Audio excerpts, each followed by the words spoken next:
দামি মানুষ, কম দামি মানুষ, আমার মূল্য কত হবে বলুন তো ভাই? আমি আমাকে বেচে দেব, আমার মাংস কিনবে কোন কষায়? আমি মানুষ বিক্রির হাটে যাব, কি এক অদ্ভুত তামসা চলছে চারধারে। কোন শালায় এই বাজারে মানুষের চামড়া আর রক্তের দাম ধরে? ফুটপাতের শ্রমজীবী মানুষকে এ যুগের কসাইরা কম দামি বলে সিল মারে। পকেটে কাগজের নোট থাকলেই কি মানুষের দাম বাড়ে? মানুষ কেনে কোন শালায়?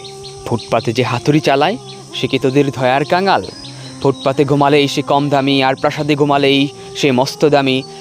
আরে তোদের ওই ইট পাথরের দেওয়াল আর এই রাস্তার ধুলোবালি একই তো মাটি, স্রষ্টার সৃষ্টি। তোর ওই সুগন্ধি আর এই শ্রমিকের গাম একই বাতাসে শেষমেশ ওড়ে। দিন শেষে রাজা আর ফকির ওই 3.5 হাত মাটিতেই পড়ে। তবে শোন ওরে কাগজের গোলাম, ওরে এ যুগের কসাই, সৃষ্টিকর্তার দেওয়া এই নিঃশ্বাস তোদের হাতে বিকায় না রে ভাই। তোর ওই নোট দিয়ে তুই কিনতে পারিস বড়জোর চামড়ার এক একটা লাশ। এই মুক্ত বাতাস আর জীবনের মালিককে ছুবে তোদের এত বড় আকাশ। বেচতে এলুম ঠিকই, কিন্তু তোদের পকেটের সবটুকুই ফাঁকা। রবের এই শ্রেষ্ঠ সৃষ্টিকে কেনার ক্ষমতা রাখে না তোদের ওই টাকা।